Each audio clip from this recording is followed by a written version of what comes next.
eu posso lembrar do sentimento que eu tive naquela hora. Foi medo. Meu nome é Gildo Afonso, sou o filho mais novo de uma mãe que logo cedo ela se divorciou do meu pai. Então ela lutou por meio do comércio para que eu e minha irmã. Então em casa eu acabei tendo duas mães. A minha mãe, que trabalhava no comércio, e a minha irmã, que fazia o papel da minha mãe muitas vezes dentro de casa. O sonho da minha mãe sempre foi que os dois filhos dela formassem na Universidade Federal.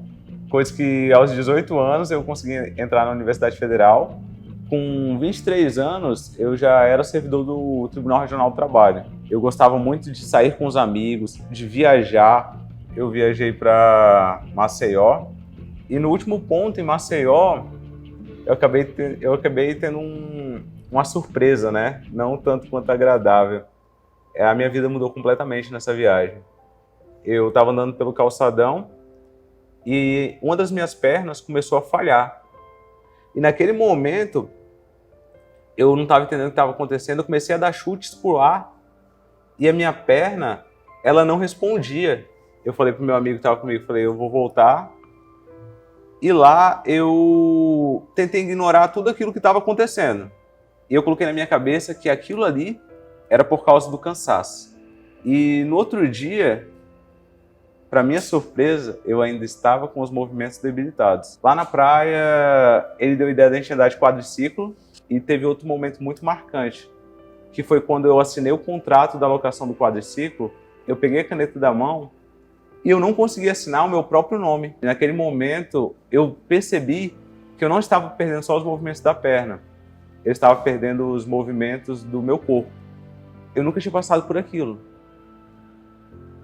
Eu não sabia o que estava acontecendo e, para mim, eu só queria que aquilo passasse logo. Eu queria aproveitar a minha viagem, mas não passava.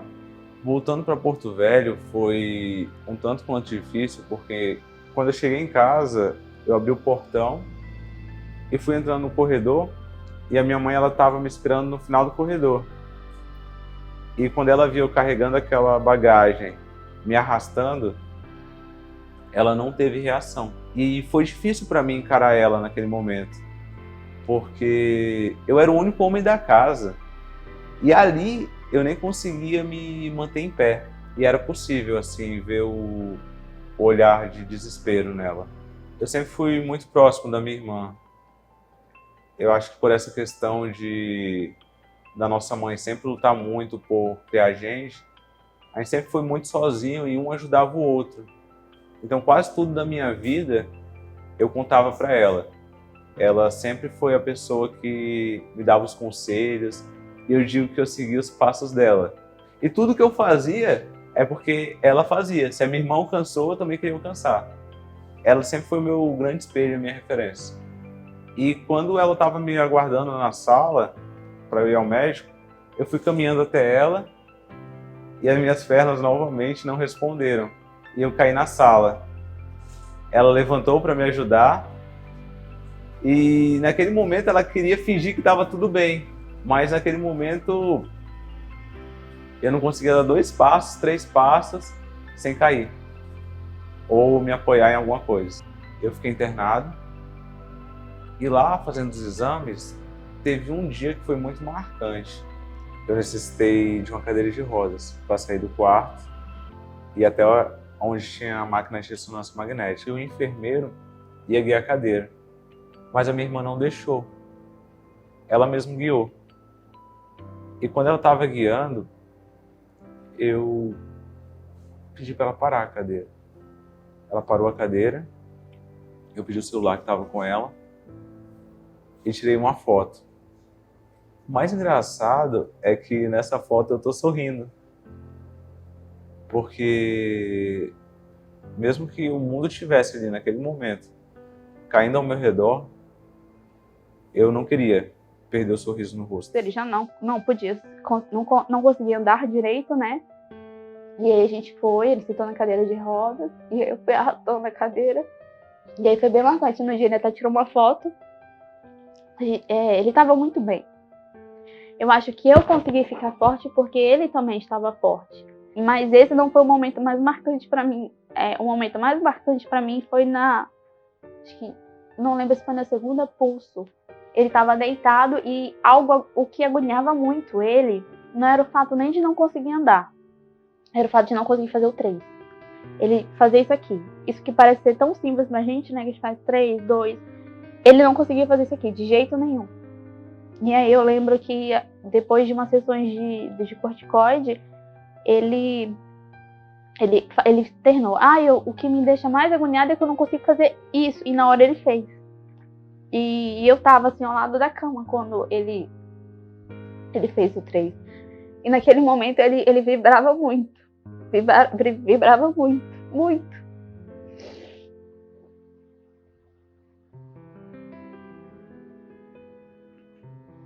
Aí foi naquele momento eu não consegui.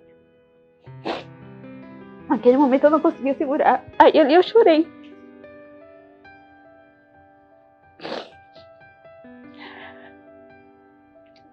Algo que parecia ser tão simples que a gente não dá a mínima, mas que naquele momento era a coisa mais importante pra ele, sabe? Conseguir fazer um 3.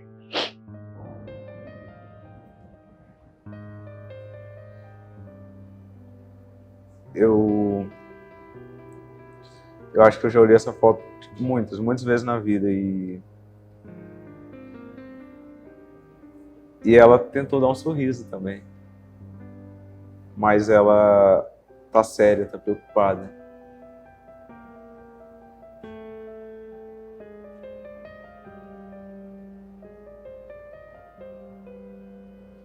Nesse período que eu estava internado, eu via que as pessoas que foram me visitar e a minha família, eles estavam bem abalados. Então eu escrevi num papel: eu estou bem, eu me sinto bem. E para evitar que as pessoas fizessem qualquer comentário, eu colei esse papel em cima da minha cama. Era uma forma de mostrar para as pessoas que eu estava bem e que elas não precisavam se preocupar. E teve um dia de madrugada que eu me senti um pouco sozinho e eu comecei a escrever uma carta. E essa carta era uma carta para Deus, sobre toda aquela situação que eu estava vivendo. Eu escrevi a primeira linha, eu coloquei Pai. E eu perguntei para Deus se eu podia chamar Ele assim, porque fazia tempo que eu não chamava Ele de Pai. Eu apaguei e escrevi de novo: faz tempo que eu não te chamo assim. Acho que é porque eu não uso essa palavra. Acho que tinha uns poucos anos que eu não falava com meu pai. E eu estava naquela situação, eu também lembrei muito dele. E aí a gente fez os exames e nisso as lesões foram constatadas no cérebro também. Lesões inativas, mas algumas lesões. E aí eu lembro que foi quando eu falei, né? Eu cheguei pra você, acho que ali a gente, mesmo antes de qualquer médico falar, confirmar o diagnóstico, ali eu falei pra você que era esclerose, né? E aí eu lembro que eu contei pra ele e ao mesmo tempo eu não podia chorar, né? Um diagnóstico de uma doença que não tem cura, o seu irmão com 24 anos, o seu irmão mais novo. Só que ao mesmo tempo só tinha eu. E aí eu falei pra ele.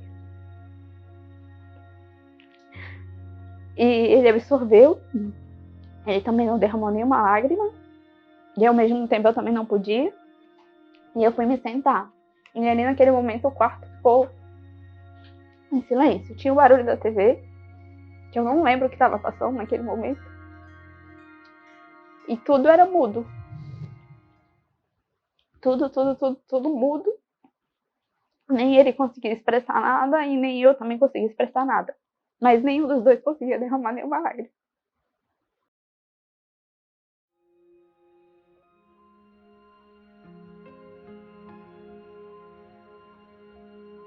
Eu era portador de uma doença crônica, autoimune e degenerativa, chamada esclerose múltipla. quando eu voltei para casa, foi um pouco difícil. Para coisas que eram simples antes, eu necessitava da ajuda de alguém. O meu chefe, ele foi fundamental nesse momento da minha vida. Eu já tinha, antes mesmo do diagnóstico, uma grande evolução pessoal por causa do convívio com ele. E ele foi a primeira pessoa que soube, por meio de mim, através de uma mensagem do diagnóstico, toda pequena evolução, eu mandava mensagem e eu falava para ele. Mas nem sempre eu ficava contente com ele, porque ele mais fazia perguntas do que me dizia o que fazer. Muitas vezes eu queria que ele falasse, faz isso, faz aquilo. Mas ele não, ele sempre me deixava alguma pergunta. Eu acho que até hoje eu não sei a resposta de algumas delas, mas estou buscando. E eu lembrei que ele tinha me falado, não se pergunte o porquê, mas qual que é o propósito disso tudo. Teve um dia que eu decidi que ia ser diferente e eu fiz algo diferente. Eu me enchi de coragem naquele dia. Eu fui até a pista do aeroporto, um local onde as pessoas fazem caminhada. E com passos bem lentos, eu fui caminhando. E naquele dia eu caminhei cerca de 200 metros. Foram até ali que as minhas pernas responderam. Eu me joguei no canteiro e fiquei sentado ali. Eu não lembro por quanto tempo. Depois daquele dia, eu vi que eu podia, mesmo que fosse 200 metros. Então, eu comecei todo dia, dava o final da tarde, eu caminhava um pouquinho mais. Sempre nos passos lentos e até onde eu conseguia. Essa evolução ela só foi interrompida quando nesse período eu tive mais 2 novos surtos, que também foram surtos motores e me prejudicaram de andar. Teve um dia que foi extremamente marcante, que eu acho que virou uma chave na minha vida. Eu caminhei a distância de cerca de 2 quilômetros, caminhando e lento. Mas foi tão emocionante para mim fazer isso sozinho, que eu fiquei sentado nas escadarias naquele dia, eu baixei a cabeça e eu fiz uma oração. Eu acho que aquela oração, eu tenho certeza que aquela oração foi a oração mais sincera e curta da minha vida. Eu pedi a Deus uma oportunidade de correr novamente. Eu vi aquelas pessoas correndo e eu desejava ser igual a elas. Eu levantei uma outra pessoa, eu levantei com fé, eu levantei com coragem. Parecia que todo aquele medo, toda aquela incerteza tinha dado lugar à esperança. Eu comecei a acreditar que eu podia mais naquele dia. Depois desse dia, eu ia para a pista e eu comecei a correr.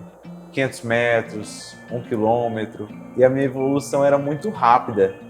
Quando eu corria, eu me imaginava já sendo um maratonista. Na minha cabeça eu encerrava a prova e as pessoas elas torciam por mim. Elas gritavam meu nome quando eu passava pela linha de chegada. Nesse período eu mudei o relacionamento com a minha mãe e com a minha irmã. Eu falei coisas para elas que eu nunca tinha falado.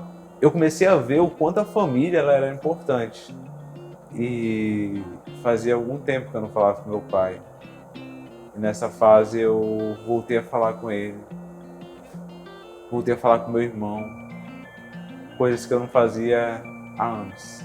As coisas que a esclerose ela trouxe de ruim estavam passando. E só estavam ficando as coisas boas que ela trouxe. Aos finais de semana eu ia tomar café no mesmo local. E um dia eu encontrei um amigo meu, que é dono de uma academia. E a gente começou a conversar sobre a vida. Naquele dia eu me senti confortável para falar sobre o que eu estava passando. E ele me falou uma frase que eu acreditei muito. Você é um corredor. Eu acredito demais que frases e palavras, elas destravam destinos se você acreditar nelas. E naquele dia eu acreditei que eu era um corredor. E logo depois eu já me inscrevi na minha primeira corrida, que era a Corrida do Fogo. Para mim, cada treino era uma vitória, cada treino era uma vitória. Eu acordava de manhã, eu ficava ansioso para poder treinar, eu ficava ansioso para poder correr. Eu acabava um treino e eu já ficava pensando no próximo. A Corrida do Fogo, ela foi fundamental na minha vida, foi um passo muito importante. Foi minha primeira corrida e era uma corrida de 10 quilômetros. Eu decidi largar na frente. Ali, junto com a elite mesmo, eu estava lá, eu queria largar na frente. E o que me impressionou nessa corrida é que, dando a volta dos 5 quilômetros, ninguém do grupo de corrida tinha me passado. Eu estava na frente até mesmo do professor. Era uma vitória pessoal. Cada passada para mim parecia que era um presente. E eu tive a certeza, nos últimos quilômetros da prova, que a minha oração tinha sido ouvida. Eu cruzei a linha de chegada na posição 64, com um tempo de uns 48 minutos. Eu estava muito emocionado comigo mesmo. Eu tinha corrido a minha primeira corrida de 10 quilômetros. Eu recebi uma medalha de participação. Enquanto os corredores ainda chegavam, eu resolvi que eu ia subir no pódio. Mas ninguém tirou foto para mim. Eu só subi lá para sentir a sensação. Porque para mim, eu tinha vencido a minha corrida. Eu tinha vencido a esclerose. Naquele dia, eu tinha tanta certeza que coisas boas iam acontecer que eu tirei uma foto da medalha de participação e escrevi a primeira de muitas e postei nos meus stories. Depois da Corrida do Fogo, eu acreditava muito em mim. Eu tinha certeza que subir ao pódio era questão de tempo. A grande oportunidade veio quando a academia que eu treinava lançou uma corrida chamada Mega Run. Eu tinha tanta certeza que eu podia receber aquele troféu da corrida que eu já me imaginava mostrando para minha família. Em casa, eu já sabia o local que eu ia deixar o troféu. Era um domingo de manhã e antes mesmo de me aquecer e toda a preparação para a largada da corrida, eu queria ver o troféu. E esse troféu, ele tinha a escultura de um corredor. E quando eu peguei aquele troféu e olhei, eu lembrei da frase do café naquele dia. Você é um corredor. Essa prova, eu fiz que nem a Corrida do Fogo. Eu larguei lá na frente como se fosse na elite. E o que foi mais curioso é que o relógio ele não disparou. Então eu não sabia a qual velocidade estava, eu não sabia quanto eu estava percorrendo, qual distância. Então o objetivo se tornou não perder os líderes de vista. Eu me mantive ali brigando pela liderança grande parte da prova. Até que pelo quilômetro 5 e 6, mais ou menos, eu consegui ficar na liderança da prova. E eu mantive essa liderança por alguns quilômetros. E lá pelo quilômetro 8 e 9, eu ainda estava na liderança da prova, quando eu passei pelas escadarias que eu tinha feito a oração. Nesse momento parece que eu me vi sentado na escadaria, fazendo a oração. E eu me emocionei tanto, porque eu estava na liderança da prova. E há poucos meses, eu estava pedindo para Deus a oportunidade de correr. Eu continuei correndo, mas naquele momento eu era só lágrimas. Eu terminei em primeiro lugar da categoria. Eu estava ansioso para a premiação.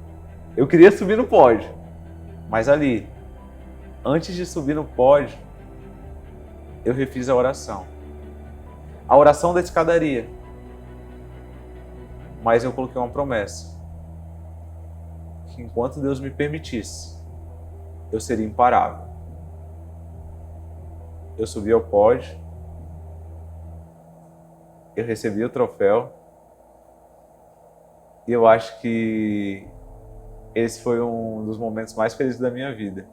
E uma das primeiras coisas que eu fiz foi mandar foto para minha irmã e para o meu chefe.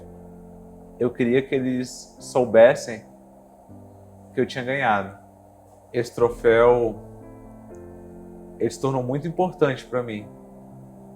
Ele simbolizava a minha luta contra a esclerose.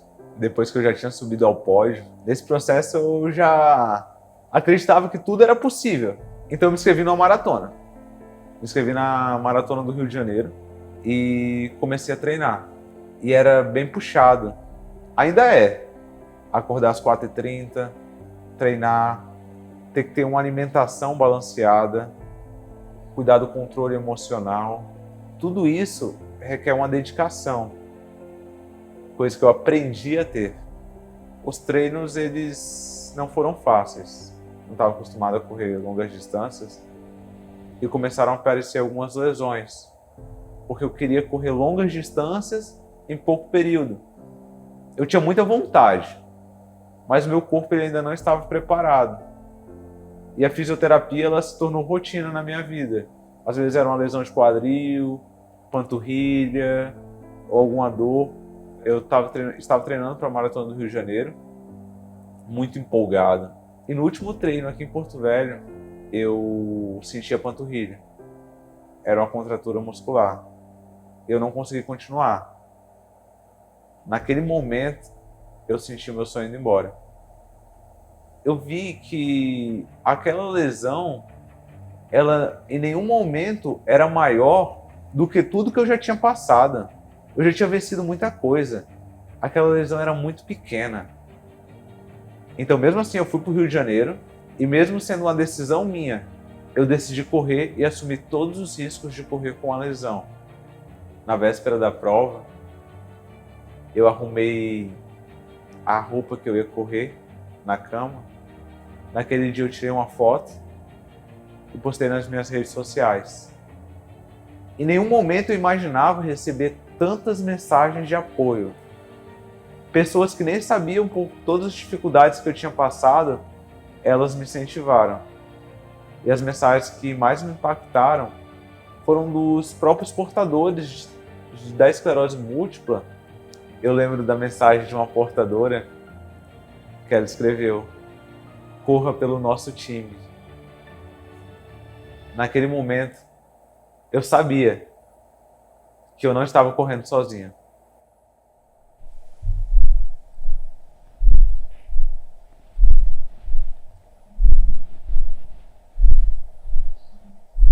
Enquanto Deus me permitir, serei imparável. Essa camiseta, ela carrega a minha história. Não só a minha, mas os portadores de esclerose múltipla, dos autoimunes. Ela tem um peso muito grande para mim. Todas as vezes que eu guardo ela no meu guarda-roupa, eu coloco ela num cabide separado e separada de todas as outras, porque ela representa muito. Para mim, ela é a camisa mais valiosa, a mais importante. Ela carrega toda a minha história por trás e ela traz uma promessa. Durante a maratona eu me emocionava muito. Nos últimos momentos ali da prova, existiam vários cartazes. As pessoas estavam ali torcendo para que a gente terminasse a prova. E eu tentei bater no máximo de mãos possíveis que eu conseguia nos últimos quilômetros. O momento que eu batia na mão das pessoas, parece que a minha energia era recarregada. Por causa da contusão, estava doendo muito, muito, muito mesmo. Eu já tinha pensado em parar diversas vezes, mas eu não parava por mim, não parava pelas outras pessoas. O que eu ia falar para as outras pessoas que falaram: corra pelo nosso time. Eu não podia parar. Eu não podia parar por causa delas. Em nenhum momento eu parei. E quando eu tocava na mão daquelas pessoas, eu sentia que elas corriam comigo. Eu sentia que elas conheciam a minha história e eu sentia que elas estavam torcendo por mim, mesmo sendo desconhecidos. Nos últimos 2 quilômetros, eu lembro dos momentos mais críticos do diagnóstico. Eu lembro dos 200 metros, eu lembro da escadaria,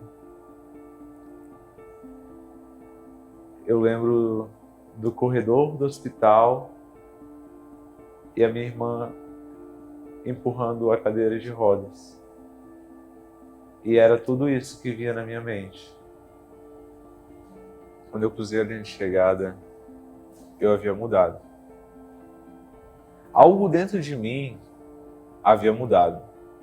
Eu era uma nova pessoa. Eu não era mais aquele cara das festas, aquele cara que gostava de viajar para o litoral para conhecer os festivais. Eu não era aquele cara que ficava em casa e não conseguia nem sair, que tinha medo de falar sobre a doença. Eu não era aquele cara que tinha medo do futuro. Eu era uma nova pessoa. Eu tinha vencido os meus maiores desafios. Eu era um maratonista. E ao cruzar aquela linha de chegada, eu percebi que não era o final, era apenas o início, um novo começo.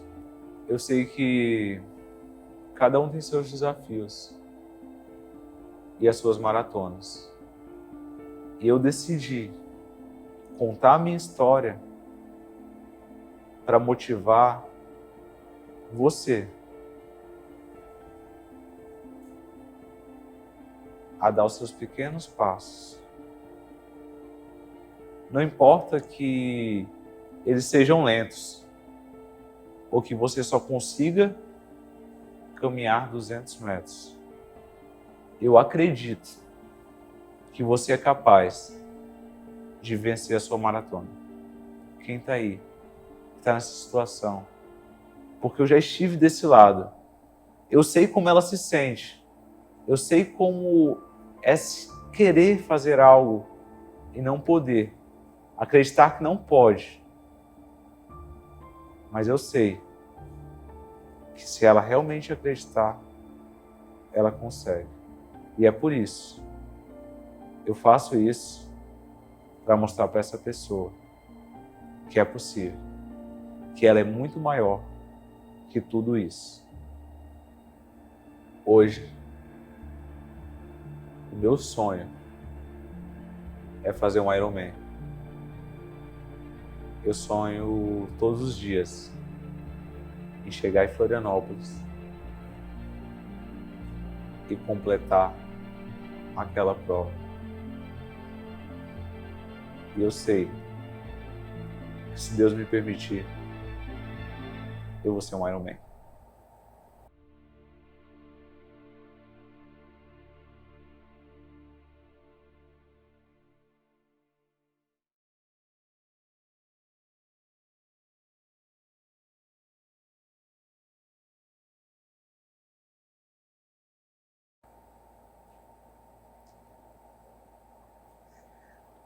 Estou feliz. Eu estou feliz porque essas pessoas, elas sabem que é possível. Não só pelo que eu passei, mas que dentro delas existe uma chave para superar todo e qualquer desafio. Elas podem alcançar tudo o que elas quiserem. Eu acredito que eu sou apenas um instrumento e que a minha história sirva para isso,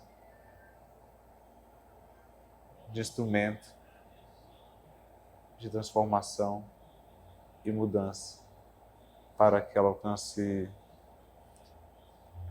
tudo que ela sonha e pense, tudo que ela deseja na vida. O meu papel é apenas isso.